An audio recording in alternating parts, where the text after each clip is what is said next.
नमस्ते दोस्तों। मैं डॉक्टर चिंतन डामोर आप सबका बहुत बहुत स्वागत करता हूँ अपने यूट्यूब चैनल पर। आज की इस वीडियो में हम सिंह राशि के वार्षिक राशिफल 2025 के बारे में चर्चा करेंगे।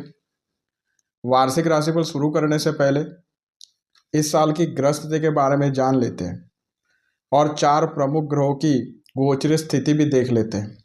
गुरु, शनि, राहु और केतु, यही 4 ग्रह हैं जो एक राशि में सबसे ज़्यादा समय वर्ष पर्यंत ये गोचर में रहते हैं और हम सबको प्रभावित भी करते हैं।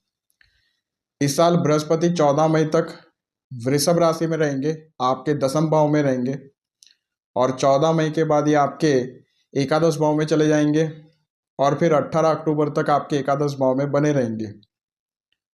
18 अक्टूबर को बृहस्पति फिर से चेंज हो जाएंगे और आपके द्वादश भाव में चले जाएंगे कर्क राशि में और 5 दिसंबर तक आपके द्वादश भाव में रहेंगे। 5 दिसंबर को बृहस्पति पुनः आपके एकादश भाव में चले जाएंगे। शनि 29 मार्च तक आपके सप्तम भाव में गोचर करेंगे। 29 मार्च को ये आपके अष्टम भाव में चले जाएंगे और फिर शनि की ढैया आप पर प्रारंभ हो जाएगी। 18 मई तक राहु आपके अष्टम भाव में गोचर में रहेंगे और 18 मई को ये आपके सप्तम भाव में चले जाएंगे तो केतु आपके पहले भाव में चले जाएंगे। बृहस्पति यहाँ पर 14 मई तक आपके 10वें भाव में गोचर में रहेंगे तो इस समय आपको करियर में सक्सेस मिल सकती है, नौकरी की प्राप्ति हो सकती है, नौकरी में प्रमोशन आपको मिल सकता है और इस समय घर परिवार में मांगलिक कार्य का आयोजन भी हो सकता है।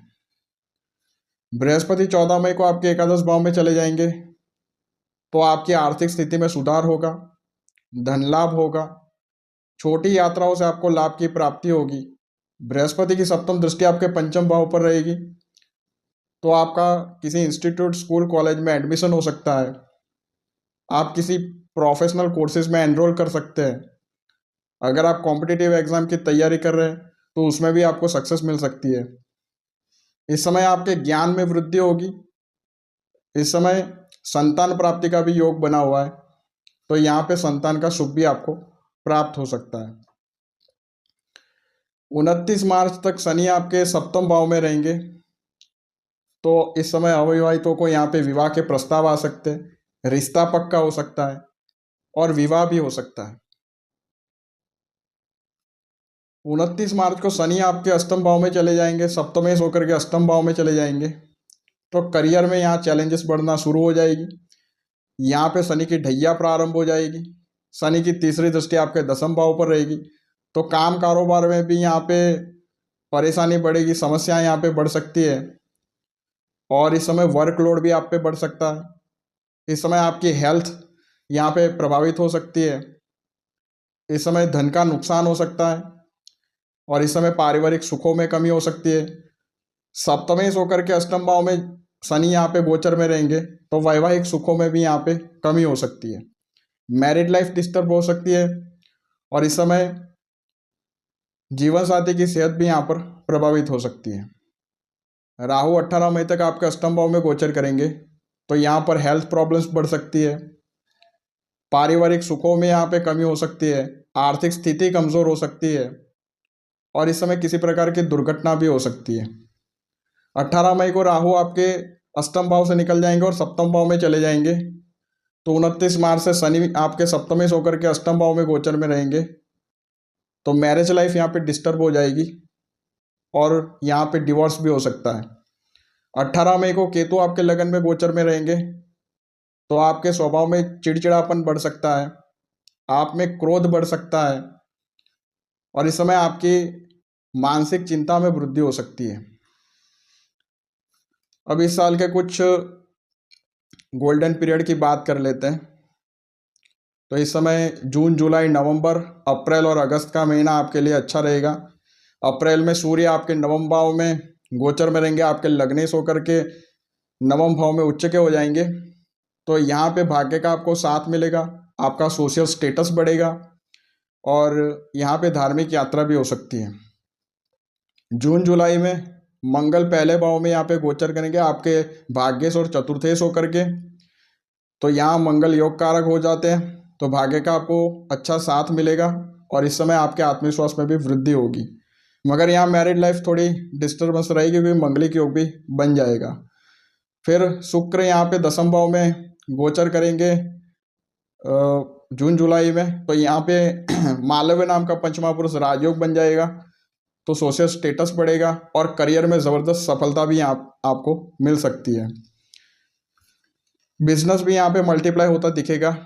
और अगस्त में सूर्य यहाँ आपके पहले भाव में स्वराशि के हो जाएंगे, तो यहाँ आपके स्वास्थ्य में सुधार होगा और मान सम्मान की वृद्धि होगी। अब डिफ़िकल्ट टाइम पीरियड की बात करते हैं, तो जनवरी से मई तक यहाँ पे मंगल 12वें भाव में नीच के रहेंगे, तो यहाँ आर्थिक स्थिति कमज़ोर होगी, आपके खर्चों में वृद्धि होगी और मंगलिक योग भी बना हुआ है, तो मैरिड लाइफ के लिए भी यह समय थोड़ा प्रतिकूल रहेगा। मार्च महीने में सूर्य अष्टम भाव में यहाँ पे गोचर करेंगे, आपके लग्नेश होकर के अष्टम भाव में जाएंगे, तो हेल्थ प्रॉब्लम्स यहाँ पे बढ़ जाएगी। शनि के साथ युति में रहेंगे, तो यहाँ पर कहीं ना कहीं पेट और हार्ट से संबंधित रोग भी यहाँ बढ़ सकते हैं, आपको सतर्क रहने की ज़रूरत है। अक्टूबर में शुक्र दूसरे भाव में गोचर में रहेंगे, दशमेश और तृतीयश होकर के, यहाँ पे शुक्र नीच के हो जाएंगे, तो यहाँ करियर में आपको रुकावटों का सामना करना पड़ सकता है, करियर में डाउनफॉल की यहाँ देखना पड़ सकता है और वर्क प्लेस में थोड़े चैलेंजेस भी बढ़ सकते हैं, नौकरी को लेकर के यहाँ पे खतरा बढ़ सकता है और करियर में डिफिकल्टीज बढ़ सकती है। दिसंबर में सूर्य आपके 7वें भाव में गोचर में रहेंगे, तो यहाँ पे लग्नेश होकर के आपके 7वें भाव में शत्रु राशि में गोचर में रहेंगे, तो मैरिड लाइफ में यहाँ पे तनाव बढ़ सकता है और डिवोर्स भी हो सकता है। इस साल आपको शनि, राहु और केतु के मंत्रों का जप करना है। शनि का मंत्र है ओम शम शनैश्चराय नमः, राहु का मंत्र है ओम भ्राम भ्रीम भ्रौम सह राहवे नमः और केतु का मंत्र है ओम श्राम श्रीम श्रौम सह केतवे नमः। इन मंत्रों का आप नित्य जप करें, नित्य हनुमान चालीसा का पाठ करें और शनिवार के दिन काली चीज़ों का आप दान करें, सरसों का तेल का आप दान कर सकते हैं। तो ये था सिंह राशि का वार्षिक राशिफल 2025। अगर आप भी हमसे अपनी कुंडली दिखाना चाहते हैं तो दिए गए व्हाट्सएप नंबर पर हमसे संपर्क कर सकते हैं। आज के लिए बस इतना ही। नमस्कार।